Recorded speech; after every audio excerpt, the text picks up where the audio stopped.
this grace, this omnipotence, this love and charity of the Old Testament God is expressed in the instances where he commands the complete obliteration of entire nations of people, including the women and the children and even the animals, at multiple points throughout the history of the Israelites trying to conquer their holy land, which is promised to them by God, such that if anybody is already living there, they're driven out, and if they refuse to leave, they're chased out and they're killed, and then they come back and they kill the women and the children. Do you think that this is the same graceful, loving God that's issuing these commands? No. Instead, I think we've got to read very carefully. First point, do I allow God to judge? In my culture, that's unacceptable. And yet the Bible insists God does have the right to judge. Second point, is exaggeration being used? Is hyperbole being used in a lot of those passages? Yes, it is. Because clearly, obviously, many of those people who were supposedly all wiped out appear in the next book.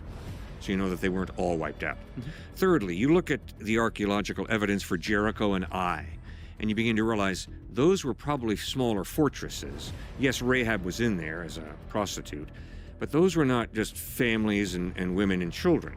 Those were fortresses that were protecting the families that lived out in the countryside around them. Next point is, I think that there is not the emphasis on individualism in the Old Testament that we have in our culture. Yep. And yet, the more we struggle through children of alcoholics and realize that there are real consequences that stretch down through the generations. And I think the Old Testament does present a picture that we are more interconnected than we as American individualists would like to admit. And when God judges a people group, yes, some innocent people are swept along in the judgment. And that bugs me. I don't like that. And yet, that is part of, I think, what the Bible is talking about when it says we're created in the image of God, meaning that we do have free will, which means there are consequences to my decisions that affect my children, that affect my grandchildren. We're more interconnected than we would like to admit. So no, those children are not being punished for anything they did wrong, but yes, they're born into a cursed, messed up world, and there are consequences to that. I mean, I benefited from going to Davidson College, and a lot of people sacrificed to put Davidson together. You benefited from going to Oxford University, and there are a lot of people who have, over many years, given sacrificially to build that. So there are real consequences that stretch down through the generations of our decisions. And also, the Bible never says that those children and all those people go to eternity separate from God. I'm convinced that we will see those children in heaven if they were killed before an age of accountability. So the justice of God will ultimately triumph. Yeah. But do I have problems with the text? Yes, of course I have problems with the text. I don't understand it exactly. I don't understand what God is doing exactly there, why he says that kind of thing. But I'm also convinced that hyperbole is being used. And I think that's a very important thing. For instance, when I was in high school, we used to say, we're going to kill the opposing team that we're going to play that weekend. Not meaning we're literally going to kill them. And the whole idea of, in the Hebrew herem, H-E-R-E-M, of clearing out these people from the promised land. The whole idea that God had given them over 400 years to repent, and they had chosen not to, and now God clears them out. You know, I think it's a complex issue, more complex than the person would allow it to be, who just says, I just can't believe that God would do something like that. Like, what kind of instruction had these people been given? You know, like the people of Ai, the people of Jericho, the Canaanites. I mean, did they have Jewish prophets coming to them and saying, you should repent of your ways? Or were they just sort of expected to work it out on their own?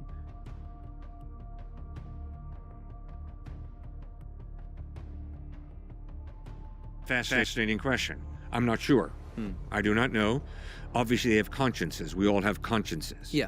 And when you study ethics from around the world, it's amazing that it seems we're all like reading off the same sheet music. Yeah. And there's more and more research coming out too on just how bad these people groups really were. Right. I'm seeing more of this. Child sacrifice. Canaanites, exactly. It just gets worse every year. Like how bad is it going to get? And so, but the second one, have you wrestled with this being a really culturally conditioned question. Oh, absolutely. Issue of yours. That- The Chinese don't struggle with this one. Yeah. And when I've talked to people of other cultures and I brought it up and been like, that's totally fine. Yeah. That God judges in that kind of way. It's so much worse because it's not just like culturally relative. Like I'm a moral anti-realist. I don't believe in the existence of objective moral values, right? Yeah. And so like, what could I possibly be meaning here?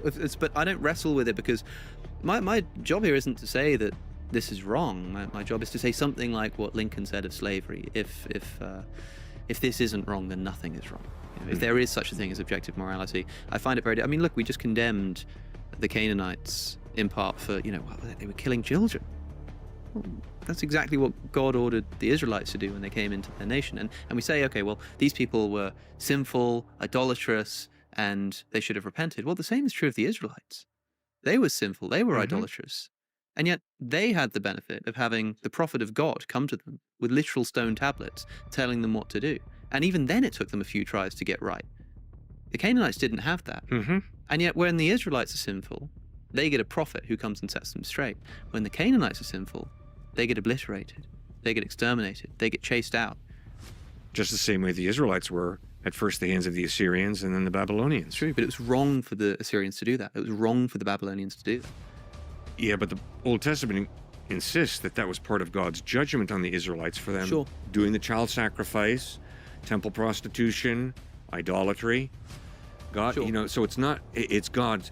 It gets back to, does God have the right to judge? Yes, he judged the Canaanites, but then remember, a few hundred years later, he judged the Jews, first at the hands of the Assyrians and then the Babylonians. So I wanted to talk about the hyperbole thing, right? Because maybe we're not talking about killing everybody, maybe... Well, obviously not, because they were occur in the next book. But, okay, so, for example, in the destruction of Ai, 12,000 people fell that day, all the people of Ai. That's what's said in the book of Joshua. Now, maybe all the people of Ai is like an exaggeration, but 12,000 people is pretty specific. It'd be a weird thing to be doing as hyperbole, right? We have a number of people, 12,000 people. We know it's men, we know it's women, we know it's children are slaughtered. We know that that's not hyperbole. We know that thousands of men were killed. We know that I should quote. I don't want to get this wrong. Perhaps we should look at the text. Yeah. So in Joshua chapter 8, when Israel had finished killing all of the men of Ai in the fields and in the wilderness where they had chased them, and when every one of them had been put to the sword, all of the Israelites returned to Ai and killed those who were in it. 12,000 people fell that day. 12,000 men and women fell that day. All the people of Ai. So we know that women are being killed, non-combatants are being killed. We know that there are thousands of them. We also know that there were people who had left. They'd run into the wilderness. They were out of the promised land. But the Israelites chased after them and then killed them in the wilderness. And it says all of them were put to the sword. Maybe that's an exaggeration. Maybe that some of them ran away. Maybe all of the ones that they captured were put to the sword, but some of them managed to actually run away, and those are the people who show up in the next chapter. But it's only because, for want of trying, that they managed to survive. But maybe it is just hyperbole. But we know that 12,000 people were killed. We know that the Israelites then turned around after killing the fleeing combatants, came back into the city and killed who's left. Well, who's left? The women, the children, the disabled.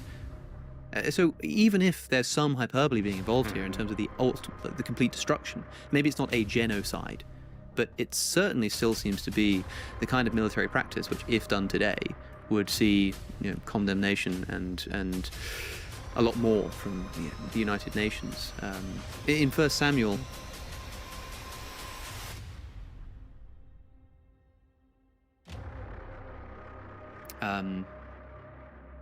there's this. Again, I should read the text to be sure, and I do have it written down. This is the destruction of the Amalekites. God issues the command now, go attack the Amalekites and totally destroy all that belongs to them. Do not spare them. Put to the death men and women, children and infants, cattle and sheep, camels and donkeys. Of course, this can't be literal because it's not just the camels and sheep and the donkeys. Oh, but you can leave the, you can leave the pigs or whatever. Sure, this is sort of like slightly rhetorical language, but it's very clear. Like, leave alive nothing that breathes. Kill the men, kill the women, kill the animals, kill the cattle. And in fact, when Saul decides at the end of the battle to keep alive the king, take him as a hostage, and also keeps alive some of the animals to sacrifice, to slaughter as a sacrifice to God, what happens? He's condemned. And God says, or the scripture says, that God regretted that he made Saul king. He regretted that he made Saul king because he didn't follow his command. What command didn't he follow? That after wiping out the Amalekites, he refused to also kill all of the animals, and he kept the king alive as a hostage. And that was enough for God to say, I regret that I ever made Saul king because he didn't follow my commands. And so I understand that there may be some hyperbole involved here, but in the case where Saul is punished, specifically not for killing all of the animals, it's hard for me to imagine like how much scope there is for hyperbole here in terms of undermining the criticism that we are talking about the slaughter of innocent people here. Mm-hmm. It shows the importance and just how clear God wants to make it that Israelites are to be set apart and a holy people. And so whether it's an ant or a soldier all the way down, we see with sinful human beings just how easy it is for them to slip into prostitution, but more so getting a harem, more so whatever this might be, and slip into assimilation of some sort with other civilizations. And so God has to act in this kind of way, however extreme it seems, to show them, whether it's Achan later on in Acts chapter 5, for example, the temptation and how quick this happens. It's such a slippery slope where God is saying, here's the line, and we have to do away with any level of temptation. You talked about temptation earlier. We know how easy is it to fall prey to temptation. This is another thing with university students and older people. All they want to talk about is temptation and how easy it is to fall typically into like porn addiction and these kinds of things. Mm-hmm. Well, very similar to what's going on there in terms of you have to kill off any and everything that's going to cause temptation because you are God's holy chosen people. Okay, whoa, isn't that really ethnocentric? Isn't that a big issue still? I don't see that in my mind because I believe what's going on in the Old Testament with the Israelite people is probably the most exclusive inclusivity you could ever imagine. Which is, God is this God of the Israelites who are holy people who are not supposed to mix at all, even with an animal, with people of another civilization.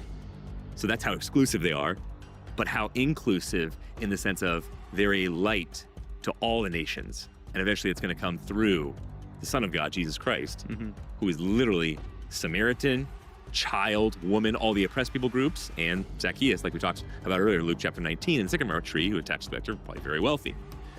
So it's a light to all nations, and that separateness, that word holy and righteousness, he takes so seriously and so extreme. I wish it wasn't that extreme, but it stacks up to me. It also makes sense seeing how powerful human temptation really is and how hard it is to restrain yourself. Do you believe that, to be clear, do you believe that innocent children were killed by Israelites on the command of God? I think it's a historical fact. I believe that innocent children were killed by Israeli bombs, and they happen to be Palestinians, part of Hamas maybe, or Hezbollah. I believe that there are consequences to human decisions that stretch down through the generations and that impact a lot of innocent people. And I think we're a little naive if we think that we can go into Iraq or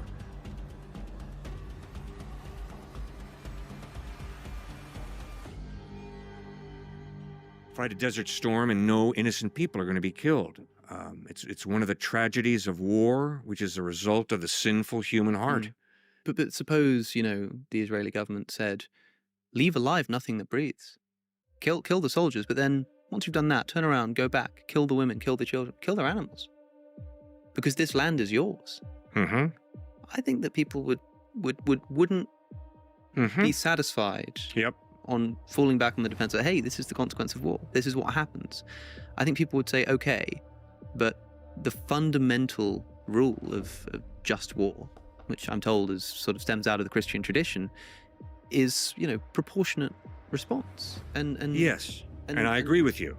Okay, but here's another problem. God told Abraham to take Isaac up on Mount Moriah and sacrifice his son. Now, if someone interprets that as being God's laying down wise principles for good parenting, they're an idiot. Sure, yeah. That is not what Genesis chapter 2 is communicating. God gave Abraham a very specific command, and it was not to give an example of wise parenting. It was Abraham. Who's number one in your heart? Is it going to be God or is it going to be your son? Who are you going to build your future on? Your son or me?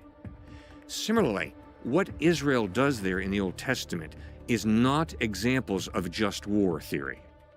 No, it is a unique example of God using a theocracy, and we don't live in a theocracy. We don't have a theocracy in Israel now, and we're definitely not a theocracy in the United States or in UK.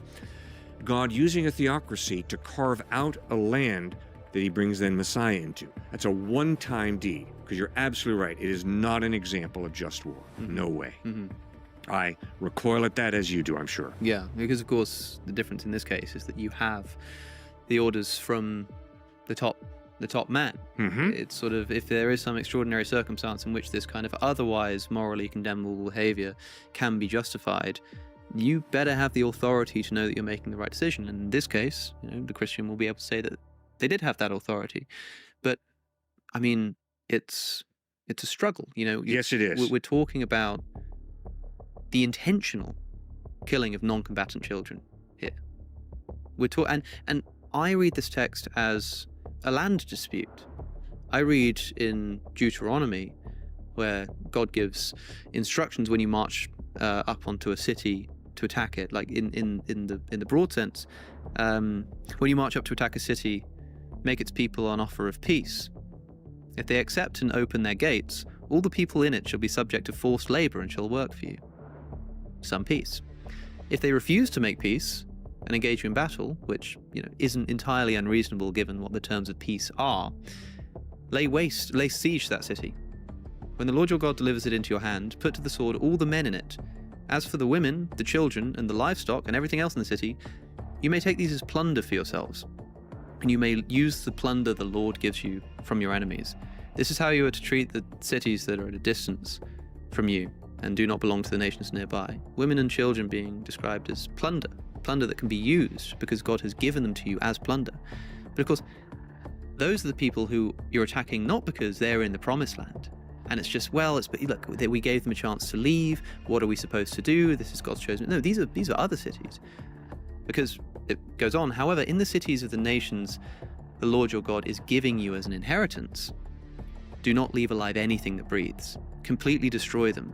The Hittites, the Amorites, the Canaanites, and lists, the Jebusites, as the Lord your God has commanded you. Otherwise they will teach you to follow all detestable things that they do in worshipping their gods, and you will sin against the Lord your God. So clearly what you're saying about them being these detestable characters and God is issuing his judgment must be true here, because it's saying otherwise, if you don't destroy them completely, they will teach you their ways, you will fall into sin. But this idea of, marching up to a city, and even if they accept you, they're going to become, your indentured servants. And if they don't, then you may take the women and children as plunder, and you may use the plunder the Lord gives you. But of course, if you're marching into a city of one of the nations that you've been promised by God, then don't leave alive anything that breathes. Kill all of the children, kill all of the women. I mean,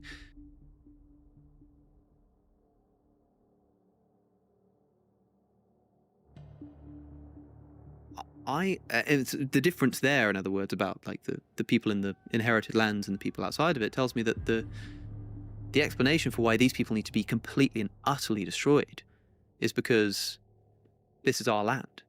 We want this land. Seems to be, and when I read about somebody intentionally driving out or killing nations of people so that they can sort of essentially ethnically cleanse a land, I don't know what else to call that other than a genocide. But it's still eventually, the point is to welcome them in. And it's not like they're going to sit in the land flowing with milk and honey forever and again be God's chosen people, and that's it. So that's one. Secondly, we're reading this again from our 21st century Judeo-Christian lens. So your outrage and indignation over this is entirely Christian. That's why the Bible is self-critiquing, which I love about it. Thirdly, putting to the sword even women and children, as messed up as that sounds, many would say that that was actually more gracious in that time period than other civilizations who they're going to get raped the rest of their lives, right? And just horrific things that are unimaginable to us. So that's another really important thing to remember. And then lastly, the one you got to wrestle with is, okay, so in an ancient Near Eastern culture, you're looking for God to act in a very humane kind of way. All right, to what extent? And what extent does free will come into play as well? Not just the evil heart of humankind, but how exactly do you want to play God? Because I want to play God too in those passages. But what does that look like? Mhm. What specifically does that look like?